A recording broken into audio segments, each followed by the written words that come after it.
Den of Otaku here with Keith Silverstein. Very happy to be talking with you. Awesome. Happy to be here myself. Yeah, and just first off, like one of my favorite anime series of all time is Monster. It's okay. Such like a brilliant cat and mouse serial killer kind of show that's like riffing on the Frankenstein's monster concept too. And your character Johann is like the central antagonist and really such a fascinating figure. Was it difficult to kind of get in the headspace of that character? And is it exciting to kind of see how many people have found that show now that it's streaming on Netflix? Because forever you couldn't find that show. Like, it wasn't available. Yeah, no, that's very true. I think Viz put out a third of the series on DVD back in the day and then just dropped the ball completely. The only way I know to watch in English, because it's on Netflix now, but not in English, unfortunately. I saw it was coming and I was very excited. I announced it and then I was like, oh, I mean, still cool it's there. Yeah. But the only way I think is you got to do the YouTube old Sci-Fi Channel, play of it, basically. Johann was the most difficult character to get into character for, and I'll tell you why. I could get into the voice, but I really, for him, felt like I was cheating if I wasn't in the headspace for the character. And as a general note, when I'm recording in between takes, I like to goof around. That's just my personality. And I realized very quickly that I could not do that. I felt like I was cheating if I did it. If I was like, ha, ha, ha, and then here's the line. Then I felt like I'm just doing the voice for you guys, and I really want to be in the headspace. So hopefully that came across in performance, but at least I wanted to be genuine while I was recording. And the second part of your question, yes, really cool when people find that show. Because they've searched it out and found it, they're usually like extra diehard fans, which is very cool because they know they found something special and not everybody has seen it or knows about it. So it's amazing that people are talking about it. I mean, I don't know how many years, is this 10 years later? Yeah. There's a moment where like Guillermo del Toro was trying to do like a live action version of it, and I was like, that's the perfect person to be doing that. Obviously it didn't happen, but just that show has such a legacy behind it. I hope somebody picks it up for a live action. It's something that does not need to be animated in any way.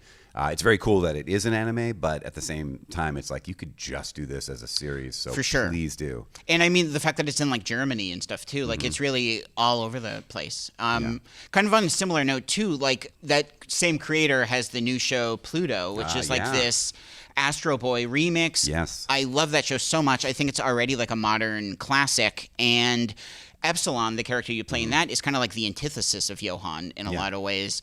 Was that an exciting production to be a part of, just with how highly anticipated it was? And like, were you a fan of the original Astro Boy? I'm familiar with Astro Boy. I've watched anime since I was a kid. Before I knew what anime was, I was definitely watching Kimba the White Lion and Battle of the Planets and Speed Racer and all these things. Marine Boy, which nobody knows. So I was always into it. This one, just to return to the same creator and the same art style as Monster, was very clear to me. There's no way I could have looked at a few frames of this without going, wait a minute, like hang on just a second. So it really felt like it was, I want to say meant to be, but I needed to do it. So I was very excited to be cast for it and to see the character, I mean, has Johann's face, basically. Yes. And then there's a lot of characters like that you're like, same names, too. Some of the same Tenma, like there's a lot of names that are the same in it. So it was kind of full circle. Yeah. And it felt really nice to be a part of that. I think if it had come out and I had nothing to do with it, I would have watched it, and a small tear would have like, oh, why did I not?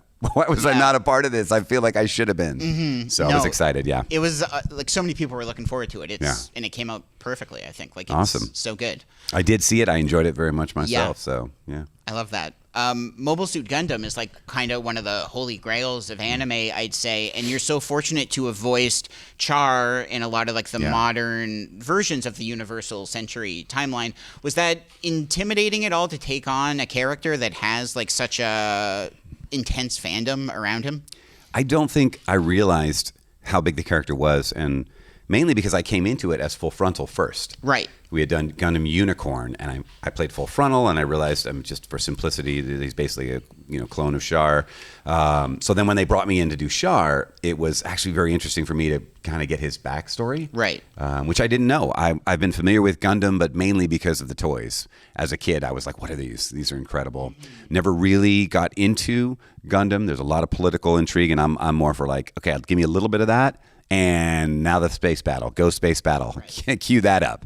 Although I did watch Origin and enjoyed it very much. It was really nice to get some backstory on him. Kind of similarly, you've voiced Lupin the Third in some of the Lupin Yes. movies, and like that is another just such a big anime icon. Was it exciting to put your mark on that? And that's also a character that like a lot of different actors have played him over the years. Yeah, Is that yeah. is that a challenge when other people have kind of played the character already? Well, luckily, it was a little bit of a challenge. Luckily, they were very specific with it. I know Tony Oliver is the main one I know, but I know like Sonny Strait and Bob Bergen. I mean, there's been a lot of other actors that have played Lupin. I'm a fan of Lupin the Third. I've been watching long before I was doing voiceover. It was just one of the things I gravitated towards when I started finding, I can rent anime at places. When I got to that age, that teenage thing, I watched a lot of Lupin. I got an email. I had an audition for Jigen and for Lupin. They said they were doing kind of a darker version, and so they were purposefully steering a little bit away from the voice, so I knew not to do exactly what I had heard, like say Tony do. And auditioned. When I heard back from them, I had to read the email, I think like 4 times, just to make sure. It was like, congratulations, you got the role of Lupin the Third. And I read it through and I thought, wait, maybe I got Jigen. And they're just saying, because the show is Lupin, right? So let me read it again. Really blew me away. I was very excited about it. It was a bit daunting just because I love the character so much. Sure. But I felt like I identified with the character, and I felt like my personality in real life was almost enough. I don't have the Lupin skills, but I can do that like bluster. He's got a bit of a bluster, and I know he's like the greatest thief ever, but he also makes a lot of mistakes, and his friends pull him out of it. Yeah. And I don't know. I just felt like it was achievable to me, so that helped me get into character for him and at least believe in myself. Totally. Yeah. I love that. One of my favorite characters you've played is Professor Tomo in Really? Sailor Moon. That's such a wild So character. He's so infamous. That whole Twister scene is ridiculous. Yes. You're the only one, Kaolinite. Yeah, for sure. Can you talk a little on like the notoriety of that character and just the rare opportunity of like getting to reprise that role in Sailor Moon Crystal, and if your take on him had changed at all returning to it like so many years later? Professor I always call him Tomoe. Is it Tomo? Is that how we're supposed to pronounce it? See, sometimes we don't even know how to pronounce our own characters' names. But no one corrected me. I guess he never said it. I think you're probably right. I don't know. I honestly don't know. I know at my audition I said Keith Silverstein, Professor Tomoe. And I still booked it. In the original Sailor Moon, which I really enjoy. There's something about it, like this older 70s vibe with the animation, the music, like everything. I'm a big fan of that. I love that. It reminds me of the stuff I grew up watching. And my stepdaughter had watched that years ago. And I had so much fun with him. He's so over the top and maniacal. I think probably the longest evil maniacal laugh I've ever done is Tomoe.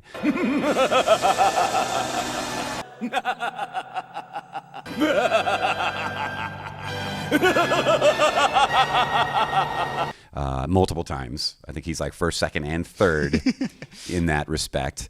When we did Crystal, it was a little disappointing for me, and not that I didn't enjoy it. And yes, I did change the performance. It's not as over the top and goofy. And so this character that was so much of who he was in the standard Sailor Moon, it was difficult to go back and do him and like hold back. Yeah. Because I'm like, but this is the same guy. Yeah, the whole tone of Crystal is kind of like subdued more. Like Absolutely. That too. Yeah. And which I respect as a choice. It's not me criticizing their choice to do it that way. It's just when I had just finished doing this other thing and it was like, it's like we're taking the fun out of Tomoe and now do him, but take all that stuff out because he was so crazy. I had a blast on that. In fact, it was really cool. It was the one anime I think I worked on that I already had a toy. Like my stepdaughter had a toy in the cellar of him that I didn't even know I had. And then at one point I was just kind of walking around down the street and I went, I think I have a toy. And I went and dug through everything. And sure enough, everything but the glasses survived. And I actually had the Barbie of him. And now he lives in my office. I love that. Yeah, it was really cool. I was like, meant to be. To go to the other side of that, Mr. Ososmatsu is one of my favorite shows. The things that show is doing is just so ridiculous. Ayami is such like a crazy gag character. He's a real icon in Japan too. The whole Shay thing is ridiculous. I didn't realize how difficult that was. Sometimes they only give us a little bit of information in the auditions, and so he's got this she thing. And in my audition, when he did it, I went like she. I had no idea. That would be how it would translate to English in my mind. So I was like, oh, he's like, sheesh, doing one of those. And I learned very quickly, no, it's screaming like full, all of your lungs, everything you've got, every time you see that. And I was like, great.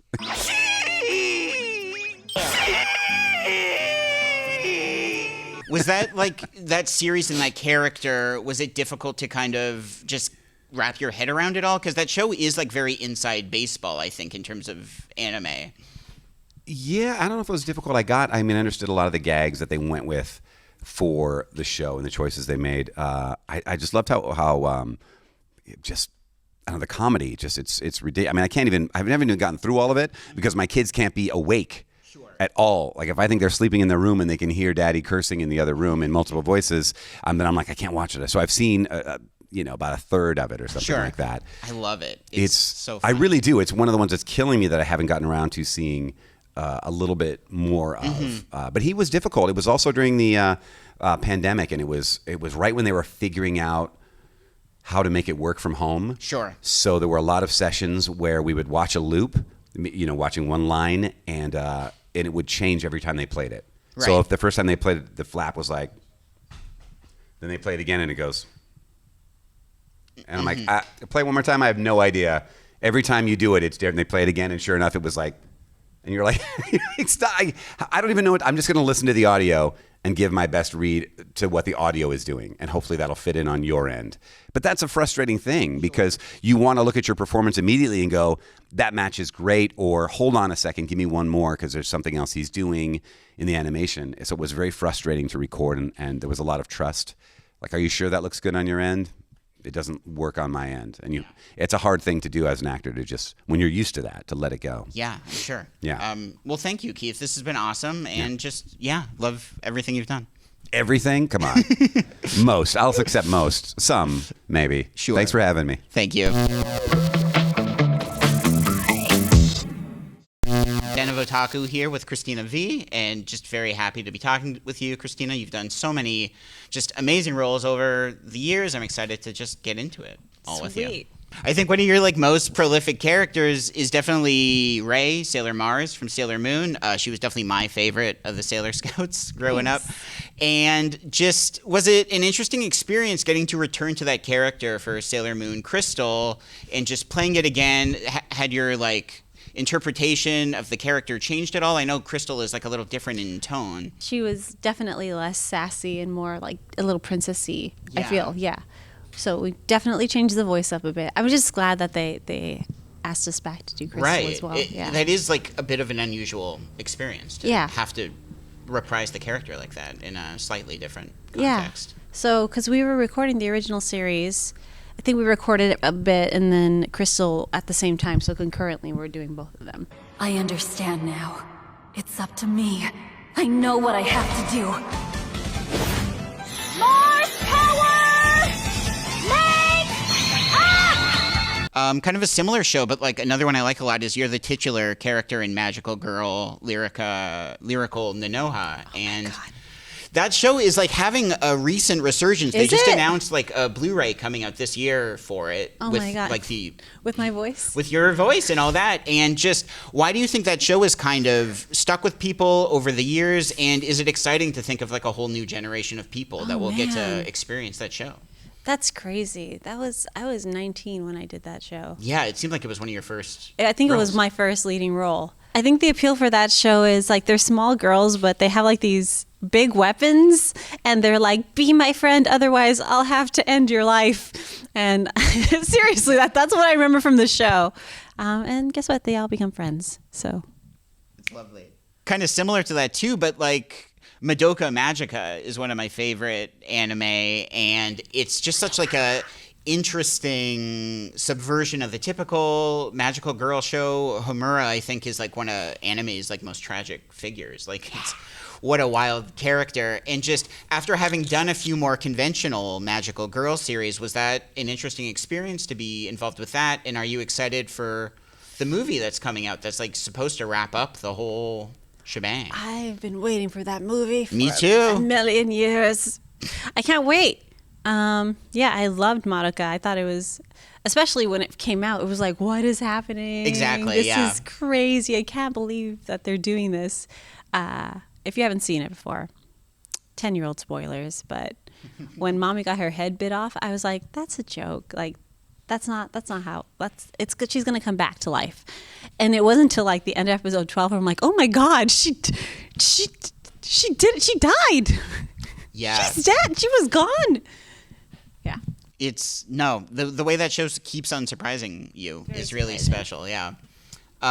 Serena from Tower of God too is such a cool character. I'm really happy to hear that a second season of that is coming out. Are you excited to get back to that Is character? she coming back? Well, I don't know for Have sure. you read but, the manhwa? Well, I haven't read the full thing, but Okay. I also just wanted to say too, like that whole trend of South Korean manhwa becoming anime. Like, what's your take on that? I think that's so cool. Good. The more, the better. You've played like a lot of just really powerful female characters, but Hunter x Hunter's Kahlua too is like such a special character. I think he's one of the in the shonen genre, he just really stands out as a cool character. And what was your impression on him when you first started playing that character, and what has it been like to kind of be a part of that character's legacy? That's an interesting one because I had no idea how big Right. it was going to be. I just saw he was cool. Mm-hmm. When I read the audition side was the scene where he was ripping out the guy's heart. I was like, yeah, this kid is hardcore. He's awesome. And he's purple. So I'll probably book this one. I would get a couple people saying like, hey, I like Hunter x Hunter. There's a couple people. But then after the pandemic, now it's everywhere. I'm like, Right. What happened? Holy cripes. If I hadn't stopped when I did, I probably would have ended up killing the old man to get the ball. It hit Netflix, I think. I think that really helped it. And like that it's Netflix. now just really available. And there's so much of it that you can really just like binge on it and enjoy yourself. Yeah, it's been crazy. Like for me, the moment I realized like that something had changed with Hunter x Hunter was I was talking like over Zoom over the pandemic to a group of kids. They're like, "Oh, I voice Ladybug," and they're like, "Yeah, I love Ladybug." And then I said, "I'm also Killua from Hunter x Hunter," and everyone was like, "Killua!" Like these kids went crazy. I'm like, Yeah. "What happened? That's insane." It's cool. Yeah. I'm a really big Pokemon fan too. I love that you got to like play Cubone in Pokemon Origins. Were you a big Pokemon fan before getting involved with that? And like, do you have a favorite Pokemon that you'd like to voice? Me and Pokemon go way back to Red and Blue. Nice. I was a nerdy kid. I had a friend, and he was like, "Let's play this new game. It's called Pokemon." I was like, "Okay." Play Pokemon Blue, and then I had a Pocket Pikachu. Me That was too. my good friend. So yeah, I love Pokemon. I was the Pokemon girl in school, and to be part of it, and that wasn't my first one. I voiced a couple of like human characters in the series like Right. a long time ago, and then I just keep getting called back. Got to play. I've played a lot of Pokemon characters. I played Cubone, and I played Marnie in Pokemon that one game. And then I played Green in one of like the web series, Right, which was yeah, really yeah. cool. I voiced Ash's Riolu. I voiced a lot of characters now in Pokemon.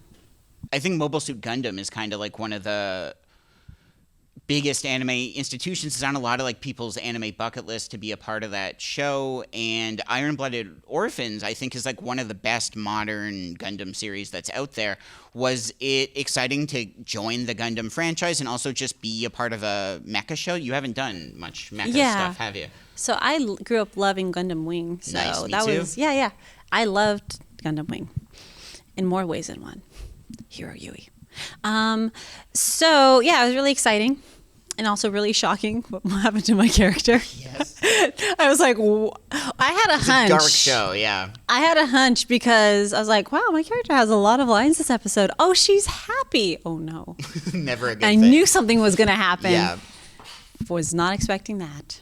In addition to voice acting, you've done some like directing and casting work in video games too. As a actor, is that a good experience to kind of help you with your skills? Are you looking to do more of that in the future? It's very good to be on the other end of that. It really helped take away a lot of my anxiety, a lot of the things I would worry about. Like, I realized, like, oh, the directors aren't thinking that at all. Like, they're really not. So that helped. But I am very lucky. I'm extremely busy, like, with acting and traveling. And I was offered the opportunity to be, like, a full-time director, and I said no. I can't. Maybe one day. Yeah. One day when I want to kind of just be in one place. But I think right now, like, I'm supposed to be acting. Like, I have a lot to give with my acting still. So that's what I'm going to do. I love that. Yeah. And if you can still occasionally do those things, I think that's really cool too. The way forward titles, like, I will always direct those. Cool. Yeah, I love that. Yeah. And just you've been like voice acting in the industry for like 2 decades now. You mentioned like starting at 19 and stuff. How have you kind of seen the dubbing industry change over that time, and just kind of how like fandom itself has evolved since you started getting into it all? Oh, it's changed so much. It's become so mainstream. It's crazy. Like, I never, like, it was just what I love to do. You know, I love anime. Yeah, it's just gotten so popular. Yeah. Even just like the way that simuldubs work now and stuff too, like there was a point when it seemed like only the most mainstream kind of like shonen stuff was getting dubs, and now almost everything gets one. It's really cool to see. You don't have to hope that a show is going to get a dub, that a lot of the time it will happen. Yeah, and the turnaround's so much faster. Yeah. Or you don't have to just buy it on VHS from a store now too. There's streaming services specifically for it. And it's weird because I never like thought like, oh, I'll become famous voice act. Like, that's not what you think. But these days now, it's like I'm in public and people are like, "Are you Cristina Vee?" Like, pretty, like, it happens more often. It's pretty crazy that's. Yeah, the fans definitely are aware of the performers, which I don't think was the case, a decade or two ago, which is great. Well, yeah, just thank you so much, Cristina. It was great talking. Love your roles, and just hope we keep getting more of you. Thank you so much.